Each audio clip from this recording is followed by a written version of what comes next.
Okay, so we're recording this video. We know it's been a bit of a while since we last did our scaling AI video. It's because we've been in a bit of a rabbit hole around the use of behavior trees, the new state tree, which someone recommended we take a look at. So we did, or sticking with our initial custom path. And so we're not 100% done yet. Hence, this video is kind of just an insert in the middle, and then hopefully in our next video we'll have a strong conclusive answer to the challenge.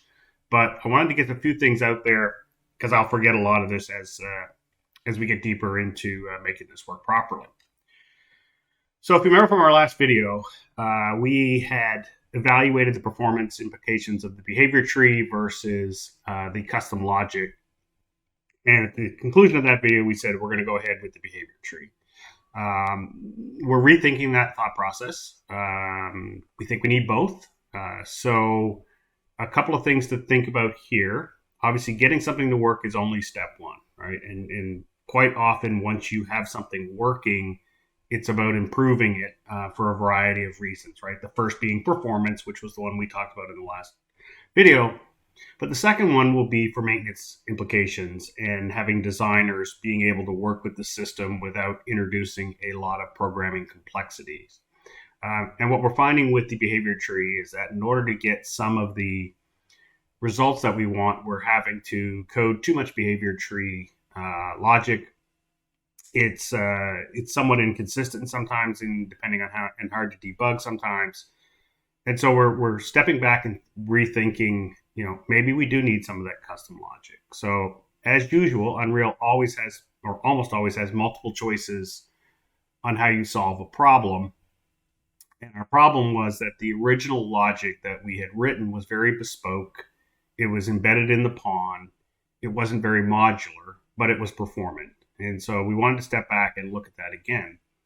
But we also did a bit of a side tangent into other different methods for making your AI work. So above the line is where we left off on the last video.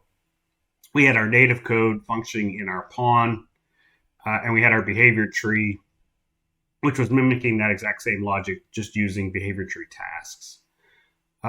Since then, we have implemented and studied the state tree, which is a new AI system, largely based on the Matrix world as its original debut. It has a lot of nice ideas in it, but our conclusion is it's still not prime time, at least as of 5.1. A couple of things that are really big sticking points for us is once you create the state tree, it's kind of hard coded that is the state tree that a particular actor uses, and you can't vary it by instance. So that's a big problem for us using the object pooling method.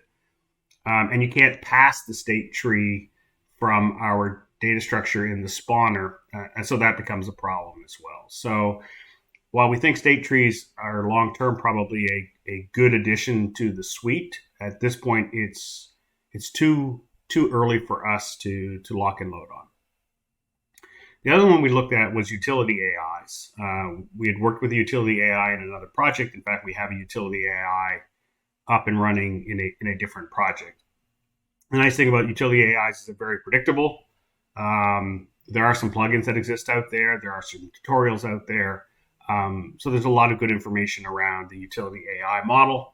And that, again, we may come back to the utility AI if the behavior tree continues to give us complexity issues. And then this fifth one, which is where we are now, is a notion to take our native code and model it after the way the inventory system was built in Lyra. So we started to think about the scripts and the use of the item fragments, the item definition, and the item instance, and said, could we build out a scripting model that mimicked that? Because we would know how to use the inventory system. Any designers would know how to use the inventory system, and therefore the learning curve from inventory to scripting would be quite small. And so that's where we've been at for the last, week and a half. It's not functioning yet, but we thought we'd share some of the ideas here because as we get deeper into the next video, we'll forget some of the basics. So you can see here from sort of the screenshot, we've gone ahead and created an AI script definition, an AI script fragment, the children of that fragment being things like animation, audio, path following, and wandering, a script instance, and a script manager. So those are the core classes, not unlike the way the inventory system works, right? You have an inventory definition, we have a script definition. You have inventory fragments, we have script fragments. You have an instance, which is an actual running version of the script as opposed to just a definition. And then you have a manager that holds that whole thing together. So we're working through all of that. Hope to have it by the next video functioning to our liking and then being able to highlight that and share that code with everyone in the community. What that'll result in is that when we do define a script, we'll be able to pick and choose various fragments, and then those fragments will present us with the necessary variables for that fragment. And so the idea here is I don't need to have a long list of parameters. Simply when I pick a fragment, I can have a very short list of parameters, and the screen doesn't become one giant structure with a whole bunch of conditions on all of the different variables. So this is kind of the design idea. This is where we're at. We're still working through it. We'll get a little further along and share it once it's ready. And then what we'll do is migrate our native code into their specific fragments. And the idea here, which we like, is that as we come up with new things that the pawn needs to do, well, we simply just create a new fragment. And our pawn class gets a lot simpler. There's basically the basic functions of the pawn is the basic functions of the pawn, and all of the bespoke logic for any particular fragment will be housed in the fragment.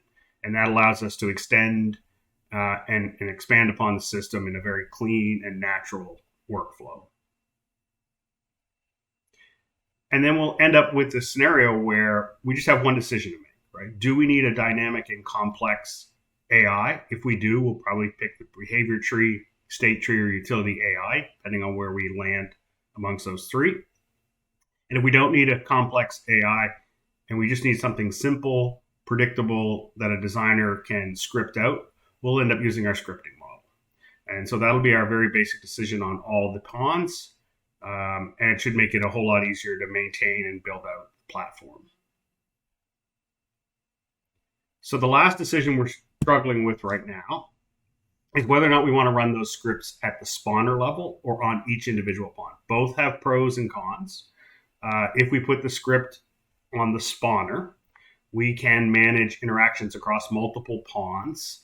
The script does get more complicated in that we might have to deal with 4 or 5 pawns in a various steps that are for pawn 1, pawn 2, pawn 3.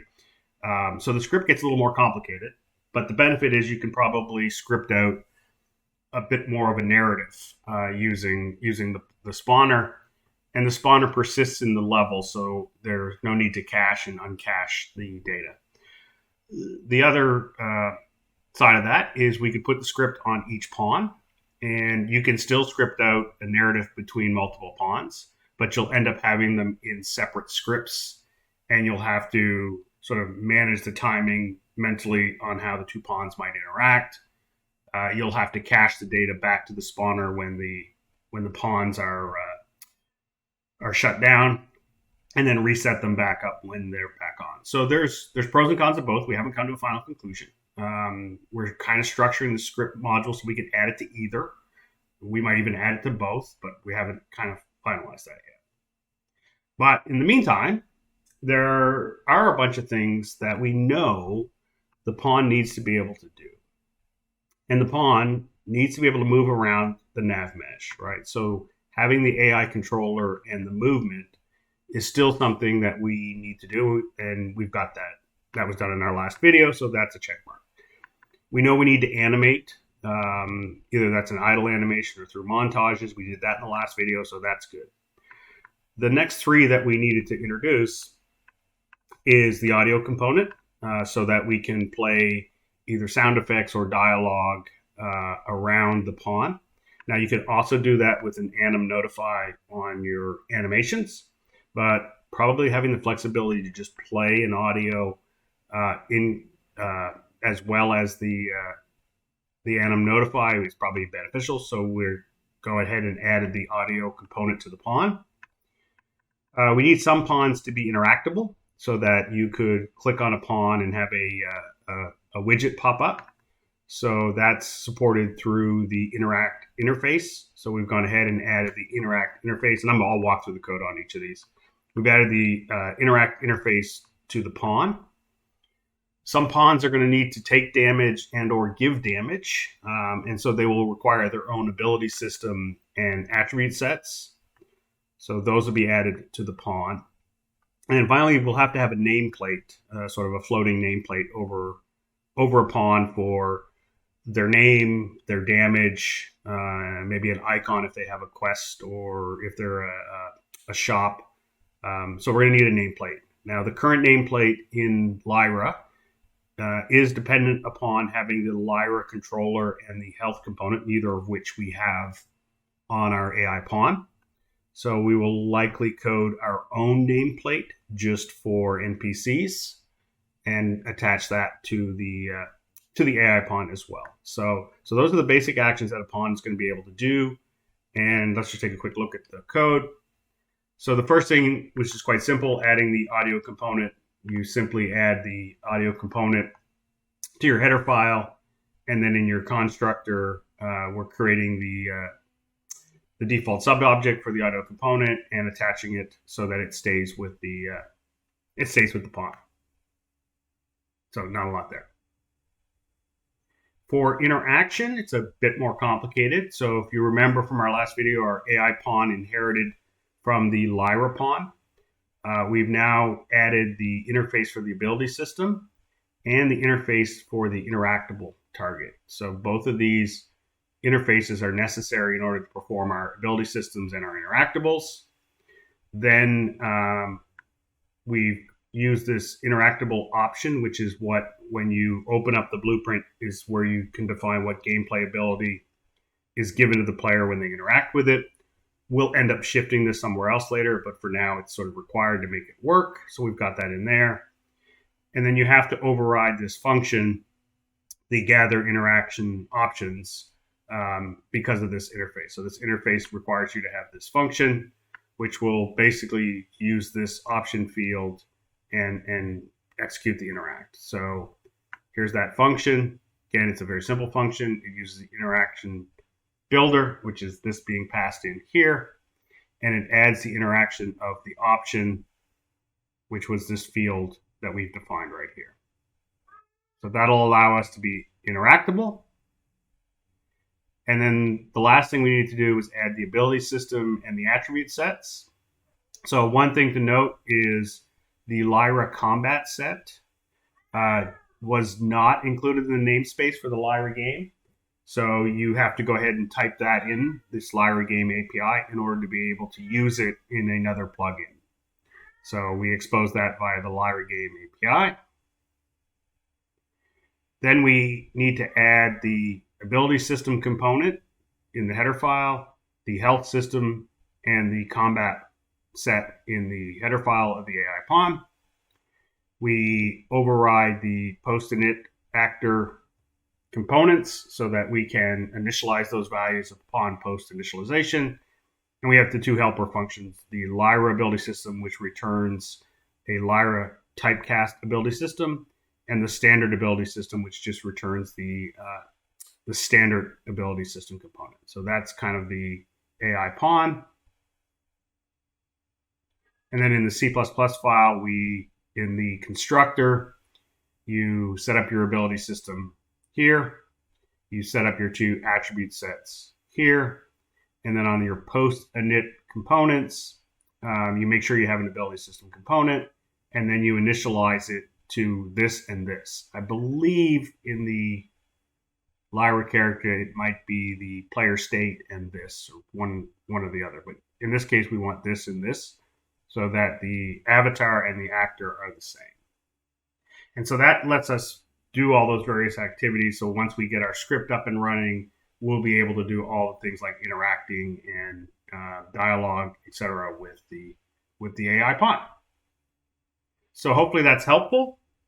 Again, this is an interim video. We won't post the code up here because it's not working. But look for in the next video, we'll have the scripting system complete, and we can continue on from there. Thanks for watching.